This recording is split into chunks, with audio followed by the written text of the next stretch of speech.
आज़ादी मिले 78 बरस पूरे हो चुके हैं और 79 बरस में हमने प्रवेश कर लिया है। लाल किले की प्राचीर से हमने कमान बदलते देखी, जिम्मेदारी बदलते देखी और नज़रिया भी बदलते देखा है। लेकिन कुछ नहीं बदला है तो सरकारी योजनाओं का प्रभावी ढंग से क्रियान्वयन। शायद यही वजह है कि आज भी लोग आज़ादी के मायने नहीं समझ पा रहे हैं। क्या है ये अपना 26 जनवरी है। 15 अगस्त है। हाँ, तो आज के दिन कुछ हुआ था क्या? नहीं, मेरे को तो पता नहीं सर। क्या मालूम जी, मेरे को मालूम नहीं है, अब पढ़ा आदमी तो हो जी। 15 अगस्त के दिन क्या होता है? क्या होता है 15 अगस्त के दिन? अपना आदिवासी दिवस मानते हैं। मूलभूत सुविधाओं के लिए लंबा संघर्ष कर रहे हैं और सरकार की नीतियों की आलोचना करने के लिए एक स्वर में खड़े भी हो जाते हैं। उसको 1900 2-2000 रुपये लिया जा रहा है। ये नल कब लगे हैं? इनमें कभी पानी आया है? नहीं आया।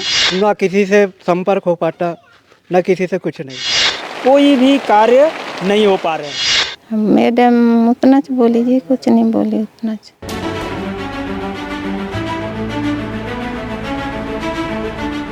बालाघाट के नक्सल प्रभावित गांवों में सरकारी योजनाओं का प्रभावी ढंग से क्रियान्वयन नहीं होना एक गंभीर समस्या है। खासकर दक्षिण बैहर के गांवों में लोग आज भी बिजली, पानी, नेटवर्क और स्वास्थ्य जैसी मूलभूत सुविधाओं के लिए लंबा संघर्ष कर रहे हैं।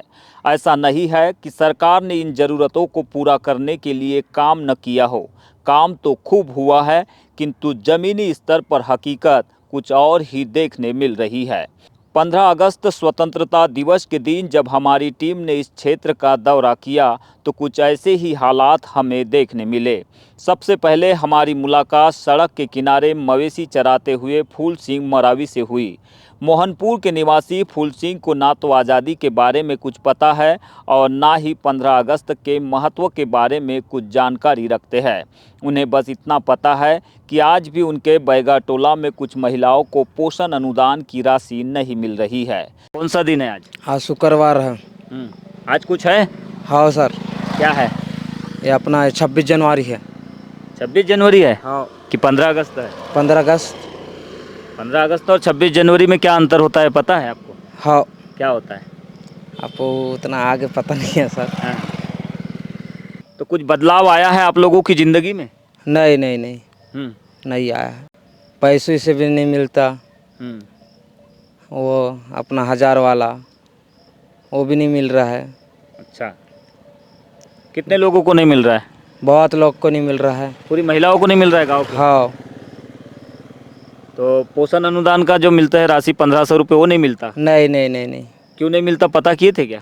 हाँ पता करे ना। नहीं मिल रहा है। इसी तरह दीपक मड़ावी कहते हैं कि गांव में स्वच्छ पेयजल के लिए नल तो महीनों पहले लग गए, लेकिन आज तक पानी की सप्लाई शुरू नहीं हुई। मजबूरी में वे लोग कुएं का ही पानी पी रहे हैं। किसान सम्मान निधि का पैसा मिलता है? नहीं मिल रहा है वो भी। क्यों नहीं मिल रहा है फिर? वो वहाँ तो केवाईसी करवाए थे, हमारे यहाँ बुढ़े के नाम पे है, तो उसको भी नहीं मिल रहा है। कितने भाई हो तो आप लोग? 2 भाई हैं। बैगाओं को 1500 मिलता है। ये राशि मिलती है आपके यहाँ? नहीं। क्यों नहीं मिलती, पता किए? तो गए ना पंचायत में, तो बोल रहे हैं कि आईडी में जुड़ा है तो नहीं मिलेगा बोल रहे हैं। कितने बार गए थे आप? अरे कई बार चले गए सर। अच्छा, ये बताओ, आपके पीछे में नल लगे हुए हैं, ये नल कब लगे हैं? इनमें कभी पानी आया है? नहीं आया। फिर कहाँ का पानी पीते हो? कुआं का पानी पीते हैं। अच्छा, दवाई डालते हो? कोई आते हैं दवाई डालने वाले कुएं में? कोई नहीं आता। मोहनपुर से आगे बढ़ने पर रास्ते में उसकाल चक गाँव पड़ता है। यहाँ पर हमारी भेंट एक वृद्ध आदिवासी महिला से हुई जो सिर पर कपड़ों और बर्तन का गट्ठा लादे पैदल ही चल रही थी। पूछने पर महिला ने कुछ इस तरह की जानकारी दी है जो आर्थिक शोषण की श्रेणी से कम नहीं है। कहाँ से आ रहे हो अभी आप? मोहनपुर से। अच्छा, काय के लिए गए थे? वहाँ नागपुर जाएंगे कह के। नागपुर कमाने के लिए? हो। अच्छा, क्या काम करते हो नागपुर में? Sushi road. सीसी रोड में? हो। तो कितना रोजी देते हैं? 350। अच्छा, तो पैसा देता है बराबर ठेकेदार? हो, ते मेरा पैसा ही नहीं दिया है पूरे। कितना पैसा है आपका? 8,000। 8,000? 8,000 से ऊपर है। अच्छा, कितने दिन काम किए थे? 2 महीना। 2 महीने का पैसा नहीं दिया है? हो। तो और जा रहे थे वहाँ पर काम करने? हाँ जी। क्यों? तो उन बैगा लोग नहीं जाते तो लौट के आ गया। किराया के लिए पैसा ही नहीं तो। आपके पास? हाँ वो हो। अच्छा, परिवार में आपके कौन कौन है? परिवार में बेटा बहू है नातिन है। अच्छा, तो मदद करते हैं थोड़ा बहुत आपकी? हो तो आप तो पैसा नहीं है बोलते हो, खाना वाना खाए हो क्या नहीं आज? खाए है जी। हाँ, खाए हो। हो तो राशन पानी मिलता है आपको? वहाँ से नहीं, राशन बंद हो गया है जी कब से बंद हुआ है? बहुत दिन हो गया, साल एक से। अच्छा, जमीन है आपकी? हो जी। कितनी का है? एक आध एकड़ के है। तो फिर राशन क्यों नहीं मिलता है? आप तो गरीबी रेखा में होंगे ना? हो गरीबी, फिर मेरा पति नहीं है तो इसलिए बंद हो गया। अरे तो पति नहीं है तो आपको तो मिलना चाहिए। मिले थे, मिल रहे थे, हाँ। फिर वो बंद कर दे। दक्षिण बैहर के इन गांवों की ओर निकले तो कई जगह हमें ऐसी विचलित करने वाली तस्वीरें देखने मिली। जब इस महिला से चर्चा की तो यहाँ पर पता चला कि वो रोजगार की तलाश में काम धंधे के लिए नागपुर जाने निकली थी, लेकिन पैसा नहीं था उनके पास किराए के लिए, तो वापस आ रही है। सबसे बड़ी गंभीर बात यह है कि इन आदिवासियों के साथ बीतने वाली ऐसी घटनाएं, ऐसी समस्याओं को सुनने वाला, देखने वाला कोई नहीं है। इनको आज तक गरीबी रेखा में जीवन यापन करने के बावजूद राशन नहीं मिल रहा है, जबकि सरकार दावा कर रही है कि 80 करोड़ लोगों को देश में मुफ्त में राशन दिया जा रहा है। यहाँ से आगे बढ़ने पर हमारी मुलाकात आदिवासी युवा संजय उइके से हुई। उसने चर्चा में कहा कि उनके क्षेत्र में सरकारी कार्यों की स्थिति ठीक नहीं है। आज़ादी के इतने वर्षों बाद भी उनके यहाँ सिंगल फेज बिजली से गांव रोशन होते हैं। इस कारण वे कई बार तो अंधेरे में ही जीवन बिताने मजबूर होते हैं। उन्होंने बताया कि महीनों से गांव में बिजली का पोल टूटा है, जिसे ठीक ही नहीं किया जा रहा है। 2 से 3 बार हम लोग ज्ञापन भी सौंप दिए कलेक्टर महोदय को, और यहाँ पे पालागुंदी में आए थे, जब भी हम लोग दिए ज्ञापन तो जब भी बोले काम हो जाएगा, तकनीकी प्रॉब्लम है। हमको ऐसा लग रहा है कि आज तक तकनीकी प्रॉब्लम, अभी तक तकनीकी प्रॉब्लम है, बाकी कुछ नहीं है। वो मात्र बोलने का तकनीकी प्रॉब्लम है, बाकी कुछ नहीं है। उसके बाद फिर आगे हमारे विद्युत विभाग में अभी ये पोल गिरा हुआ है, कब से हो गया, 1 महीना लगभग होने लगा। यहाँ पे वो हम लोग वो जोड़ तोड़ के खड़ा कर दिए, उसी में काम चल रहा है। वो खम्भा भी नहीं लगा रहे हैं। कहाँ पर? ये सामने वाला जो दिख रहा है ये? सामने नहीं, ये देखो ये पोल टूटा हुआ है और ये रस्से से बांधे हैं। अच्छा, कल के दिन जल धन की हानि हो जाएगी तो उसको जवाबदार कौन रहेगा? बिजली आती है प्रॉपर गांव में? बिजली आती है, लेकिन वो भी कभी डीम, कभी ज़्यादा, कभी कम। उसमें भी बिल पूरा लेंगे। अभी जिसके पास मीटर मतलब गड़बड़ है, उसको 1900 2-2 हज़ार रुपये लिया जा रहा है। अब ये ऐसा कौन सा यूनिट के हिसाब से जोड़ें कि इतना 2-2 हज़ार रुपये एक महीने का लिया जा रहा है, ये भी समझ नहीं आ रहा है। लोगों को 100 से ऊपर बिल नहीं आएगा, ऐसा हुआ है कभी? 100 से नीचे बिल आया है कभी? 100 से नीचे तो बिल आ ही नहीं रहा है ना, 100 से ऊपर पार जा रहा है। 1900 रुपये क्या का बिल है फिर वो? अगर सब्सिडी होता तो 1900 रुपये क्यों आता बिल? ये दिक्कत है। और भी कई सारे परेशानियां हैं। और एक हॉस्पिटल हो जाता है हमारे क्षेत्र में, वो भी कमी है। हॉस्पिटल नहीं है यहाँ पे? हॉस्पिटल नहीं है। हम लोग कुछ भी होता है तो सीधे बालाघाट जाना पड़ता है। अच्छा, तो बालाघाट आने जाने में दिक्कत हो जाती है। और सबसे बड़ी तो प्रॉब्लम नेटवर्क की है मानो तो, क्योंकि स्कूलों में भी सब टीचर लोग आते हैं तो अटेंडेंस ऑनलाइन होता है बोलते हैं, उसके लिए भी जाके यहाँ से आधा 1 किलोमीटर दूर जाते हैं। अच्छा, ये बताइए, पाइप लगे हुए पानी के, क्या स्वच्छ पानी मिल रहा है जल जीवन मिशन का? नहीं नहीं, इसका कोई मतलब ही नहीं। बस पाइप लगाए, पैसा निकालो, पूरा अंदर करो, बस कुछ नहीं है। कमीशन और भ्रष्टाचार, बस, उसके अलावा कुछ समझ नहीं आ रहा है। जल जीवन मिशन के नाम पर करोड़ों रुपए की राशि खर्च की गई है। जिले में 800 करोड़ से ज़्यादा की राशि खर्च हो चुकी है, लेकिन हम जब किसी भी आदिवासी क्षेत्र के गांव में जाते हैं तो एक घर में भी स्वच्छ पानी नहीं मिल रहा है। केवल रेट्रोफिटिंग का काम दिखता है, पाइप लगे दिखते हैं और पाइप की टोटी पर दारू की बोतलें लगी दिखती है। ये हालात है बालाघाट ज़िले में। माटे और पालागोंदी में भी कई समस्याएं हैं। तो ये आदिवासी युवा है, नेटवर्क की तलाश में पहाड़ों पर पहुंचे हुए हैं। नेटवर्क मिल नहीं रहा है गांव में, इसलिए वो पहाड़ों तक पहुंचते हैं ताकि नेटवर्क मिल सके और कुछ देर के लिए वो भी सोशल मीडिया की दुनिया से जुड़े रहे। लेकिन विडंबना ये है कि जो सरकार लगातार दावा करती है कि हम इंडिया को डिजिटल बना रहे हैं, गाँव को डिजिटल बनाने की कोशिश कर रहे हैं, अभी तक सुदूर नक्सल प्रभावित क्षेत्र बालाघाट के दक्षिण बैहर के इलाके में कई गांव ऐसे हैं जहां नेटवर्क की दिक्कत है, भारी समस्या है। सरकारी योजनाओं का इम्प्लीमेंटेशन नहीं हो पा रहा है ठीक ढंग से, और ना ही नेटवर्क के अभाव में सरकारी योजनाओं से लोग जुड़ पा रहे हैं। और यही वजह है कि अक्सर इन गाँवों से हम गुजरते हैं तो युवा ऐसे ही पहाड़ों में नज़र आते हैं ताकि उन्हें कुछ देर के लिए नेटवर्क मिले तो वो किसी से बात कर सके या फिर किसी तक सूचना प्रदान कर सके। यहीं से आगे बढ़ने पर हमारी मुलाकात कोड़का गांव की उन महिलाओं से हुई जो जंगल के रास्ते पिहरी तोड़कर आ रही थी। इन महिलाओं ने भी गांव में व्याप्त विभिन्न समस्याओं की खुलकर जानकारी दी। अच्छा, पिहरी लेके आ रहे हैं? हाँ पेड़ लेके आए रहे। क्या रेट में बिक जाती है पिहरी गांव में? नहीं बेचते जी, हम घर के खुदे, खाने हाँ, के लिए ले जा रहे हैं? खुदे सुखाते हैं और खुले खाते हैं। अच्छा, मतलब बाद के दिनों में काम आता है, गर्मी वर्मी में? हाँ, हाँ। इसकी कड़ी बनाते हो? हाँ कड़ी बनाते हैं। अच्छा, ये बताओ आपके गांव में आज कुछ हुआ है? नहीं। आज कुछ था? कोई दिन था आज कुछ था? स्कूल में कुछ हुआ आज? हाँ हाँ 15 अगस्त। 15 अगस्त के क्या मायने हैं, कुछ समझते हो आप लोग? समझते 15 हैं, अगस्त के दिन क्या होता है? क्या होता है 15 अगस्त के दिन? अपना आदिवासी दिवस मानते हैं। आदिवासी दिवस तो 9 अगस्त तो हो गया वो तो। 15 अगस्त अभी 15 अगस्त के आते हैं ना जी अभी। हाँ। देश आजाद हुआ था ना। हाँ, हाँ। वहाँ से आए। लेकिन ये बताओ, देश आजाद हुए 79 बरस हो गए, तो इन सरकारों ने कुछ किए हैं आप लोगों के लिए काम? नहीं। बिजली पहुंची है गांव में? बिजली? हाँ बिजली तो आई है, लेकिन पूरा ऐसे लाइट नहीं है। कभी दिन रहता है, नहीं तो नहीं रहता। कभी दिन डीम तो कभी दिन अंधालच में रहते हैं। पानी कभी कुछ नहीं। नल जो लगे हैं वो उसमें पानी आता है? नहीं, पानी से नहीं आता इसमें तो। अच्छा। पालागोंदी से आगे बढ़ते ही हम बमनी गांव में पहुंचे। यहाँ पर हमारी नज़र उन बच्चों पर पड़ी जो लोकप्रिय खेल चोर पुलिस की भूमिका में नजर आए। इन बच्चों से चर्चा करने पर एक बच्चे ने बड़ा होकर पुलिस विभाग में कार्य करने की इच्छा जताई, तो वही दूसरी कक्षा में अध्ययनरत विद्या ने फौजी बनकर आतंकियों से लड़ने की बात कही। तुम क्या बनना चाहते हो? मैं पुलिस बनना चाहते हो? हाँ। अच्छा, क्यों पुलिस बनना चाहते हो?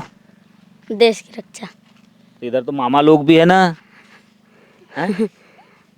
तो मामा लोगों से डर नहीं है? लगता है। हैं? डर लगता है डर लगता है? जी। तो फिर पुलिस बनोगे तो और डराएंगे नहीं मामा लोग? जी। तो देश की रक्षा करना चाहते हो? हाँ। पढ़ाई करते हो? क्या बनना चाहते हो आप? आर्मी में जाना चाहते हो? आर्मी वाले कैसे होते हैं जानते हो? कैसे होते बताओ? कसरत करते हैं। कसरत करते हैं? तो आप करते हो कसरत? तो फौजी बनना चाहते हो, देश की रक्षा करना चाहते हो? तो आपके क्षेत्र में डर नहीं लगता? फौजी बनोगे तो किससे लड़ोगे फिर?